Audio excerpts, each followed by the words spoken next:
अब जो मैं बात कर रहा हूँ, यानी कि जो अगर तुमने अपना फेवरेट कोई फूड देखा और फेवरेट फूड को जब देख के तुम्हारे मुंह में पानी आया, यानी कि तुम्हारे जो सलाइवा रिलीज होना स्टार्ट हुआ, क्या उससे कोई बेनिफिट? देखो सुनो, सबसे इंपॉर्टेंट बेनिफिट क्या है? जो सलाइवा होता है ना, वो हमारे जैसे हम जो फूड खाते हैं वो रिलीज जल्दी होना स्टार्ट हो जाएगा, यानी फूड खाने से पहले स्टार्ट हो गया रिलीज होना। कब? जब हमने अपना फेवरेट फूड खाने के बारे में सोची, हमने सोच लिया कि आज ये खाने वाले हैं, तो हमें पता लगा हमारे मुंह पानी आने स्टार्ट हो गया और सलाइवा रिलीज हो गया। और हमारा जो सलाइवा होता है ये क्या करता है, हमारे फूड के साथ रिएक्शन करके उस फूड में जो कार्बोहाइड्रेट होता है उसको डाइजेस्ट करके हमें एनर्जी देना स्टार्ट कर देता है। यानी कि सोचो, एक बच्ची है जो भिंडी तोरी खा के आई, अब मुझे नहीं पता इनका एनर्जी लेवल एकदम से बढ़ा नहीं बढ़ा, पर अगर सोचो एक ये बच्ची है पिज्जा खाई है, ये अभी बैठी नहीं रहेगी, कूद रही होगी। क्यों? एनर्जी लेवल बढ़ा नहीं बढ़ा? तो भिंडी रोटी सब्जी खिला दी, कुछ लगा अच्छा सा, एनर्जी लेवल लगी कि बढ़ रही है। तो मतलब ये सब चीजें खानी चाहिए, रोज एनर्जी रहेगी। मेरा ऐसा नहीं कहने का मतलब, मेरा कहने का मतलब है जो तुम्हारा फेवरेट फूड हो। देख खाने तो सारे बैलेंस डाइट लेनी है, फेवरेट फूड में उसको तो पिज्जा लगता है अच्छा, मान ले मैं बोल दूं मुझे राजमा चावल अच्छे लगते हैं, ठीक है, तो वो भी तो अच्छी चीजें हैं, वो भी तो खा सकते हैं, वो भी तो एक बढ़िया फूड में आते हैं। उसको अच्छे नहीं लगते,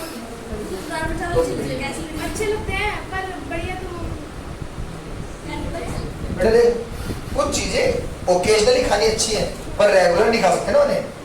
मैं वही बोल रहा हूँ, जब तुम अपना फेवरेट फूड देख रहे हो और जब तुम्हारे मुंह में पानी आ रहा है तो तुम्हारा एनर्जी लेवल अपने आप बूस्ट अप हो जाता है। क्यों? क्योंकि हमारे जो माउथ से क्या निकलेगा? सलाइवा निकलेगा। ये सलाइवा, यानी कि सलाइवा का मतलब नॉर्मल जो लार जिसे कहते हैं, ये निकलेगा कहाँ से? सलाइवरी ग्लैंड से। अब जो सलाइवा है ये क्या करेगा? हमारे फूड के साथ रिएक्शन करेगा, और जब ये फूड से रिएक्शन कर लेगा तो हमें क्या दे देता है? और कार्बोहाइड्रेट क्या होता है? एनर्जी का मेन सोर्स होता है, ठीक है, यानी कि हमें एनर्जी मिलनी स्टार्ट होगी। अब सोचो एनर्जी मिली, अब बात आती है हमने जो फूड खाया, फूड हमारे मुंह में है यानी हमने चबा लिया और सलाइवा ने उससे रिएक्शन करके हमें कार्बोहाइड्रेट दे दिया। अब यहाँ के बाद फूड हमारा कहाँ जाएगा? स्टमक में। स्टमक में जाने से पहले वो किसके थ्रू जाएगा? फूड पाइप कहते हैं, ऑसोफेगस पाइप भी कहते हैं। फूड पाइप के थ्रू वो जाएगा हमारे इसोफेगस के अंदर, जो भी है भाई, ये पहुंचा हमारा स्टमक के अंदर, ठीक है भाई। अब जैसे ये स्टमक में पहुंचेगा, स्टमक के अंदर तीन चीजें होती हैं। अब तीन चीजें क्या है भाई? एक तो होता है सबसे पहले पेप्सिन, एक एंजाइम है, और फिर एक होता है हमारा HCl एसिड, और एक होता है म्यूकस। सबसे पहले बात करते हैं ये HCl एसिड का काम क्या है भाई? HCl एसिड, पहली चीज तो ये इतना ज्यादा स्ट्रॉन्ग एसिड है, अगर इवन मैं इसे अपने हाथ पे डाल देता हूँ तो हाथ में छेद करके यहाँ से नीचे टपकना स्टार्ट हो जाएगा। सोच लो कितना ज्यादा स्ट्रॉन्ग है। तो पेट में क्या करता है? ये से पेप्सिन बचाता है ना? नहीं, म्यूकस बचाता है, यानी कि स्टमक के अंदर HCl एसिड है और इतना स्ट्रॉन्ग है कि हाथ में छेद कर बाहर निकल सकता है, पर स्टमक को जो सेफ रखता है वो कौन है? हमारा म्यूकस। इस म्यूकस की जो होती है वो चारों तरफ एक लेयरिंग होती है स्टमक के। और भाई पुराने वाले बच्चे जिनको पढ़ा रखे हो तो चुप रहना, और बाकी के जो बच्चे हैं, क्या म्यूकस के बारे में पता है? इंग्लिश के वर्ड मीनिंग में पढ़ा था, नहीं वर्ड मीनिंग में पढ़ा था, तो कुछ तो मतलब ही होगा। अरे ये नाक और उधर होता है, क्या बोलते हैं, आँख में होता है, और भी पोट्री डिस्चार्ज वगैरह है। हाँ, फिर तो पढ़ा है ये इंग्लिश में सब। हाँ, बोलते भाई नहीं पढ़ा ना? अभी मैं चेक कर रहा हूँ, मुझे नहीं पता। मैंने सर को बोल दिया, सर बोल रहे 5 मिनट में आ रहा लेके वो। पर देखो जो म्यूकस होता है, जो कोल्ड होने के टाइम पर जो नाक के द्वारा जो भी पदार्थ आता है उसी लिक्विड पदार्थ को हम म्यूकस कहते हैं। सच में वो म्यूकस ही है। और सोचो सॉरी सॉरी देख टेढ़ा हो गया, हो गए सीधे। पक्का सीधा इधर से अब ये पूरा ही हाँ बस सही है पक्का हाँ। थोड़ी देर करने कितनी डालेंगे? नहीं सही है। ये तो डालेंगे ना। अब देख लो क्या। अरे देख तो चलो भाई म्यूकस क्या है? सच में जिसे तुम वेस्ट सोचते हो, सोच लो कितना ज्यादा इम्पोर्टेंट। कभी फिर बच्चे खा जाते हैं। क्या बोल रहे हैं? खा जाते ये तो पागल हो गई है। चुप हो जा। और टिकटॉक है यही मेरा तेरे को देखने के लिए थी। अरे पागल है। अब सुनो भाई, सच में कोई ऐसा नहीं है। सोचो जिस चीज को तुम वेस्ट सोच रहे थे वो वेस्ट ना होके हमारी लाइफ बचा रहा है। ठीक है?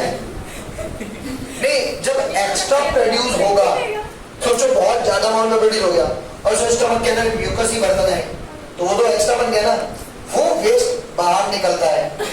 ठीक, आजा वो वेस्ट तो बाहर निकल जाएगा, पर उसके अलावा ये बहुत ज्यादा इम्पोर्टेंट है।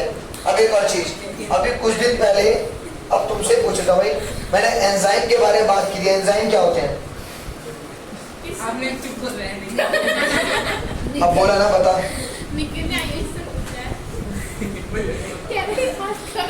एंजाइम क्या होते हैं? कॉपी में कुछ लिखा। एंजाइम क्या होते हैं?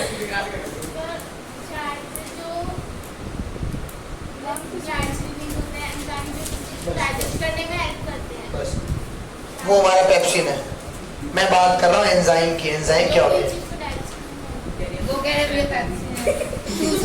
अरे चीज क्या एंजाइम से डाइजेशन के लिए काम आएंगे? कौशल जी का और भी एंजाइम आएंगे। कौन सा बोल दिया? बोल दिया क्या बोला मैंने? अभी पूछ रहा हूँ। चल ठीक है। अब देखो, पहले मैं बात कर रहा है एंजाइम क्या होते हैं। अभी कुछ दिन पहले मैंने कैटलिस्ट के बारे में बताया था। कैटलिस्ट क्या होते हैं? जो किसी रिएक्शन के रेट को इंक्रीज करते हैं without involving in a chemical reaction. वहां तो केमिस्ट्री की बात थी, केमिकल्स की बात थी, तो उसका नाम क्या बोला? वो कैटलिस्ट। और जब बायोलॉजिकल फॉर्म में बात करते हैं तो उसी कैटलिस्ट को हम क्या कहते हैं? एंजाइम कहते हैं। एंजाइम क्या करेंगे? बायोलॉजिकल जो एक्टिविटी है उसके रेट को फास्ट करते हैं बिना इन्वॉल्व हुए। रिएक्शन को इंक्रीज या डिक्रीज करते हैं। ठीक है? हाँ, तो ये जो हमारा पेप्सिन है, इस पेप्सिन का काम क्या होता है? ये हमारे जो प्रोटीन है उस प्रोटीन को डाइजेस्ट करने में हेल्प करेंगे। यानी कि जो भी हम खाना खा रहे हैं उस खाने के अंदर जो कार्बोहाइड्रेट था वो डाइजेस्ट कहाँ हो गया? हमारा मुंह के अंदर हो गया, सलाइवा ने रिलीज करवा दिया। उसके बाद फूड पहुंचा हमारे यहाँ पर। HCl एसिड ने क्या करा? स्मॉल पार्ट में ब्रेक डाउन कर दिया। यानी कि फूड पार्टिकल को, जो फूड है स्मॉल पार्टिकल में ये ब्रेक डाउन करने में हेल्प करता है। ठीक है? उसके बाद में बाकी जब ये टूट जाता है उसमें से जो पार्ट बचा फूड का, प्रोटीन निकालने में हेल्प कौन करेगा? पेप्सिन एंजाइम हेल्प करेगा। प्रोटीन को डाइजेस्ट करवाता है। निकालने का मतलब यहाँ पर डाइजेस्ट करवाना है। ठीक है?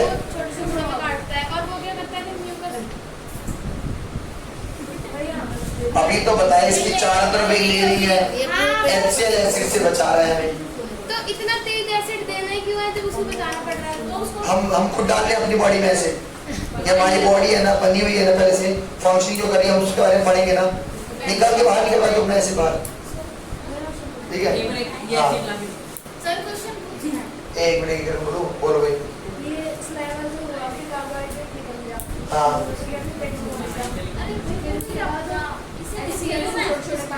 टूट गया, टूटने के बाद में उसने पेप्सी से रिएक्शन करी और हमें प्रोटीन देना स्टार्ट कर दिया। हाँ बोलो भाई।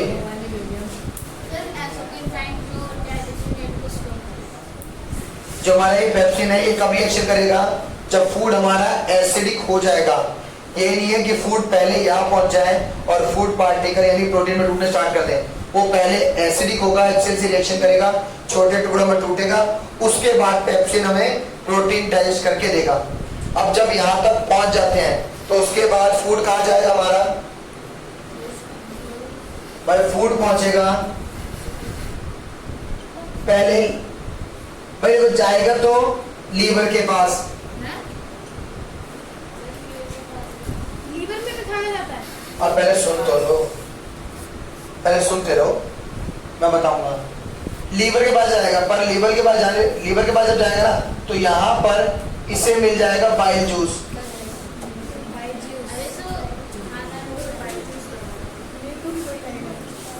अब जो बाइल जूस होगा, अभी बाइल जूस क्या करेगा? फूड को एल्केलाइन कराएगा। अब फूड एल्केलाइन का मतलब क्या है?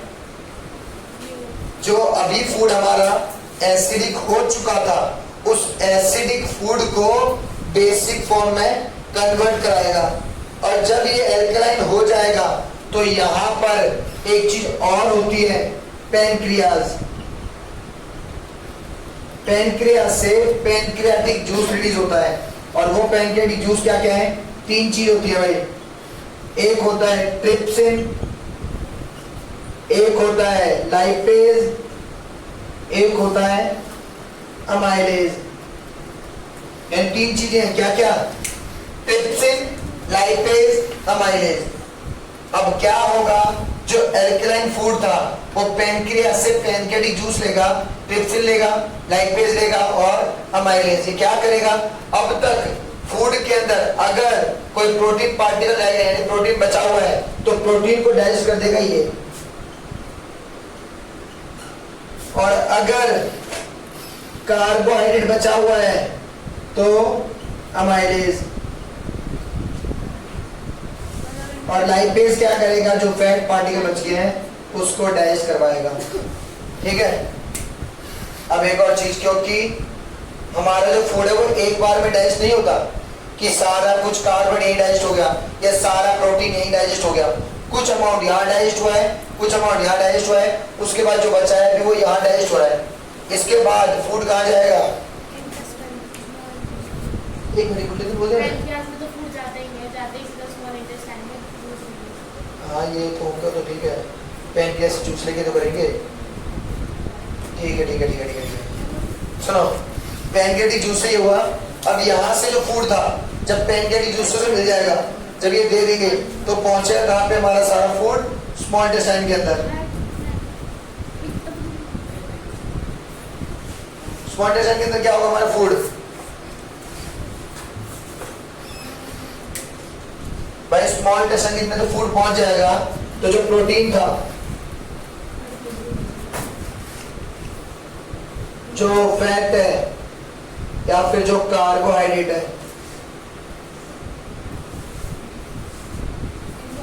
ये क्या करेंगे? अपनी फॉर्म को कन्वर्ट करेंगे और सिंपलेस्ट फॉर्म में कन्वर्ट होना स्टार्ट करेंगे। प्रोटीन कन्वर्ट हो जाएगा हमारा अमीनो एसिड में।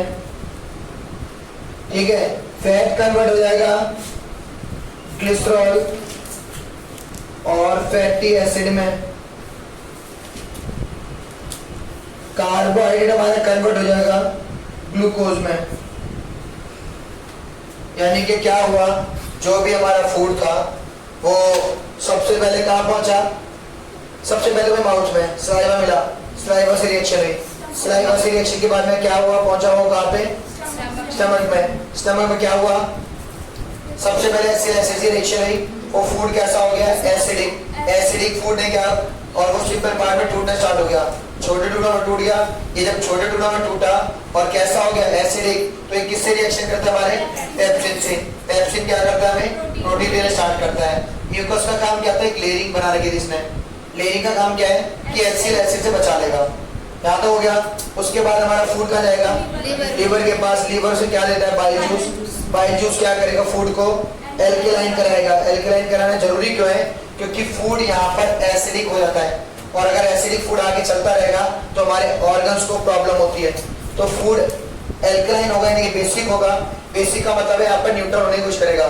जब फूड हो जाएगा तो पैनक्रियास से पैनक्रियाटिक जूस लेके वो जाता तो स्मॉल इंटेस्टाइन में ही है, और वो लीवर के बाइल जूस के बाद एक बार बताना। जैसे ही लीवर से उसने बाइल जूस ले लिया तो क्या होगा, अब वो फूड को एल्कलाइन कर देगा।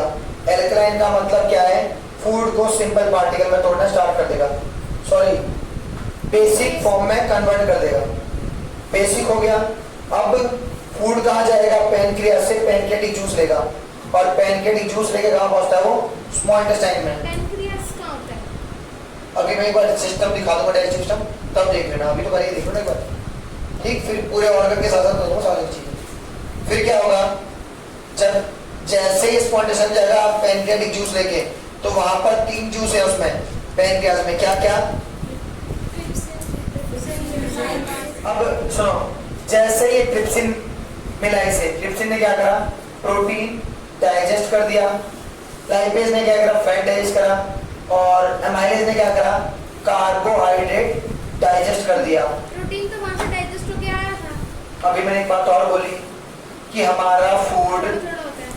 धीरे धीरे डाइजेस्ट होता है, एक ही बार में सब चीज डाइजेस्ट नहीं हो रही। सारा कार्बन यहाँ डाइजेस्ट नहीं हुआ ना, सारा प्रोटीन डाइजेस्ट हो गया, जो बच गया वो आगे डाइजेस्ट होगा। धीरे धीरे हाँ, अब वहां से स्मॉल इंटेस्टाइन में अगर अभी भी पार्टिकल ले जाते हैं तो वो क्या करेंगे? जो प्रोटीन मिला है इसे, यानी कि यहाँ से जो प्रोटीन मिला वो प्रोटीन किस फॉर्म में कन्वर्ट कर देगा स्मॉल इंटेस्टाइन? अमीनो एसिड में। जो यहाँ से फैट मिला है उसे, वो फैट किस में कन्वर्ट होगा? ग्लिसरॉल और फैटी एसिड में। और जो कार्बोहाइड्रेट मिला है वो किस में कन्वर्ट होगा? हमारे ग्लूकोज में। अब यहाँ तक कोई डाउट करे तो वो कार्बोहाइड्रेट कहाँ पे डाइजेस्ट होगा? कौन सा वाला? सबसे पहला माउथ में। अच्छा एक बात बता, क्या खाना खाने के कुछ टाइम बाद, ज्यादा टाइम नहीं, 5 minute 10 minute 15 minute energy boost up होती है? वो क्यों? क्योंकि वहीं से एनर्जी भी स्टार्ट होगी। तो जब यूजफुली न्यूट्रिशन होते हैं वो क्या होते हैं? लार्ज इंटेस्टाइन एब्जॉर्ब कर लेती है और वो दोबारा से डाइजेस्ट होते हैं, ठीक? और एक और चीज, ये तो सारा कुछ क्या था हमारा डाइजेस्टिव सिस्टम के बारे में। अब मैं बात करता हूँ हमारे फूड को कंप्लीट डाइजेशन में कितना टाइम लगता है?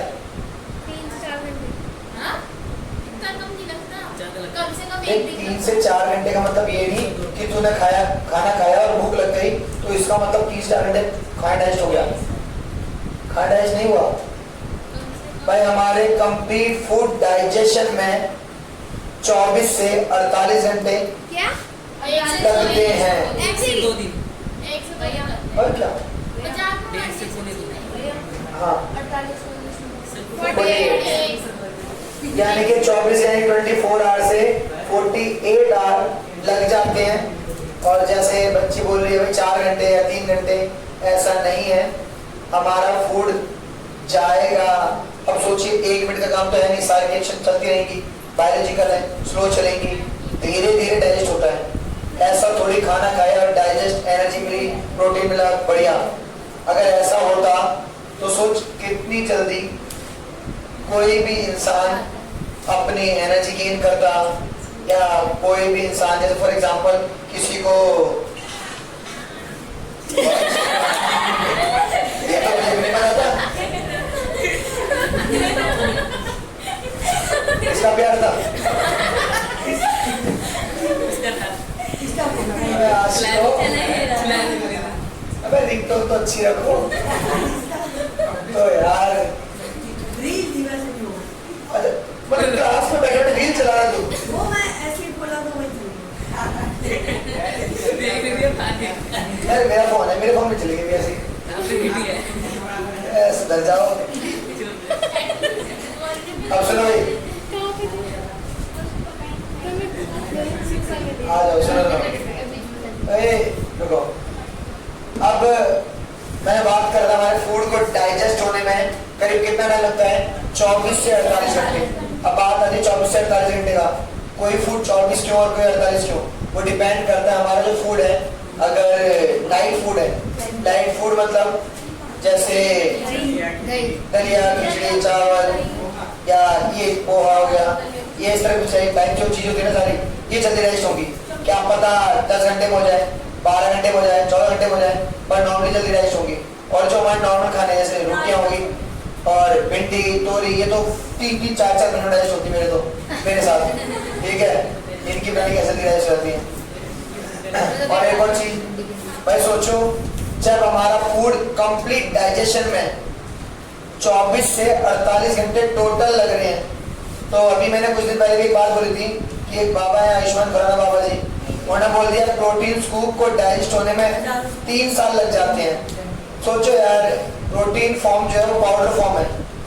अगर किसी ने नहीं भी पिया तो भाई तुम सोच लो 2 लीटर दूध पिए मान लो, या 1 लीटर दूध में करीब 30 ग्राम प्रोटीन मिल जाएगा।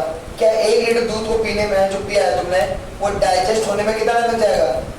24 घंटे, 48 घंटे से ज्यादा लगेंगे। तो प्रोटीन स्कूप को तो और जल्दी कम टाइम लगता है। प्रोटीन स्कूप जो होता है उसको डाइजेस्ट होने में अराउंड 20 से 1 आवर मैक्सिमम, इतनी जल्दी वो डाइजेस्ट 20 मिनट से 1 आवर, 20 मिनट से 1 आवर लगता है मैक्सिमम। और क्यों? क्योंकि मैक्सिमम वो जो प्रोटीन होता है वो सारे यहाँ डाइजेस्ट हो जाता है। हाँ, पाउडर फॉर्म में भी है और वो सिंपलेस्ट पार्टिकल है, वो कॉम्प्लेक्स फॉर्म में नहीं है। अगर वो कॉम्प्लेक्स फॉर्म में होते तो उन्हें भी डाइजेस्ट होने में बहुत टाइम लग जाता। वो सिंपल पार्टिकल है इसीलिए कम टाइम लग रहा है। अगर पार्टिकल सिंपल नहीं होते तो टाइम लगता जाता। अब एक और चीज, अच्छा भाई एक चीज बताओ, तुम्हें सुबह सुबह नॉर्मली ना तुम्हारी सबकी गलियों में, घर के आसपास, या फिर सबसे ज्यादा जो जूस बिकता है वो मौसमी का होता है। कोई गरीब थोड़ा सा कोई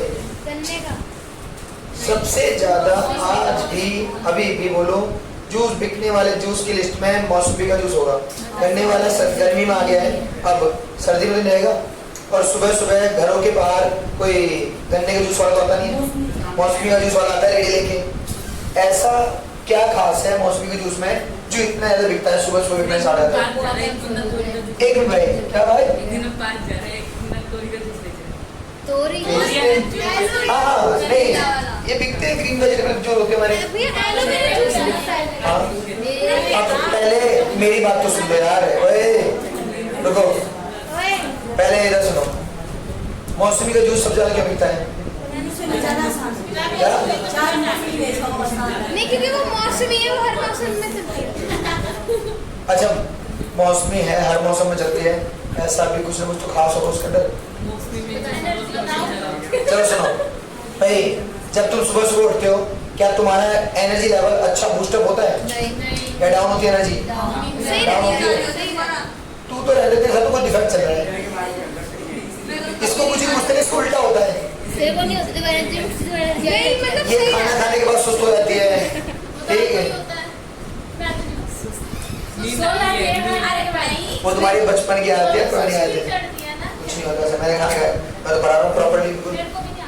अब सुनो सुनो भाई मौसमी का जूस सबसे ज्यादा क्यों बिकता है और सुबह सुबह हमारा जो एनर्जी लेवल डाउन है वो क्यों है? सोचो, जितना भी हमने फूड खाया है वो तो डाइजेस्ट करके हमें एनर्जी दे चुका है रात में, और अब बात आती है एनर्जी यूज का। वही हमारा ब्रेन या प्रॉपर जितने भी ऑर्गन्स है वो तो काम कर रहे हैं, उनको तो एनर्जी चाहिए थी। भाई तुम्हारा ब्यूटी बार बना दो, एक मिनट भाई, इंसान सोते हैं ब्रेन को भी रेस्ट मिलता है, पर ब्रेन के 2 पार्ट हैं, कॉन्शियस सबकॉन्शियस। अगर पूरा ब्रेन सो गया, एक ही मंजिल है कमृति नगर, ठीक है? अगर रात में खाना नहीं खाए और ब्रेन को एनर्जी नहीं मिली तो वो काम नहीं करेगा, तो हमें सपने नहीं आएंगे। तो ये देख लेना, ऐसी तो नहीं, नहीं हमें एग्जाम्पल लाइव है। सपने भी नहीं आएंगे, वो 4-4 दिन तक खाना नहीं खाएगी, ऐसी रहती है। सपने भी नहीं आएंगे। पर देख, मैं भी कुछ नहीं कह सकता इसके बारे में, ये साइकोलॉजिकल फैक्ट होते हैं, वो तुम देखो क्या है क्या नहीं, मुझे भी नहीं पता। अब मेरी बात सुनो, अब भाई देखो, तोरी अब होता क्या है, जो हमारा जो होता है ना मौसमी जूस, इस मौसमी में सबसे अच्छी क्वांटिटी में अमीनो एसिड होता है, और अमीनो एसिड भी कौन सा होता है, branch chain amino acid. Branch chain. इस अमीनो एसिड की फॉर्म होती है, इसे नॉर्मली BCAA कहते हैं। और आज की डेट में अगर तुम गूगल पे BCAA लिखोगे तो ये एक सप्लीमेंट फॉर्म है जो नॉर्मली जिम के पर्सन यूज करते हैं। पर सोचो जितना अच्छा BCAA यानी कि इसकी फुल फॉर्म क्या बोली, ब्रांच चेन अमीनो एसिड, ये सबसे अच्छा किसमें बोला मैंने, मौसमी के जूस में। तो नॉर्मली हम मौसमी का एक गिलास जूस पी लें वो ज्यादा अच्छा है as compare to powder form. क्यों? एक चीज सोचो, एक नेचुरल फॉर्म है, उसमें आर्टिफिशियल कोई भी फ्लेवर ऐड नहीं किया गया, तो नेचुरल बेस्ट होगा आर्टिफिशियल फ्लेवर वाला, बस। ठीक है। और अमीनो एसिड ही क्यों चाहिए, क्योंकि अमीनो एसिड जल्दी बॉडी रिकवर करता है, यानी कि हमारे फूड को डाइजेस्ट हो चुका, एनर्जी मिल चुकी, अब अगर हमारी बॉडी बहुत टाइम से रेस्ट पर है और हमारी बॉडी को एनर्जी एकदम से चाहिए, तो उस टाइम पर रिकवर हमारी बॉडी को यही करेगा। ठीक है, हमारी बॉडी को रिकवरी करेगा, हमारी मसल्स को भी, सेल्स को भी रिपेयर करने में हेल्प करेगा। रोज भी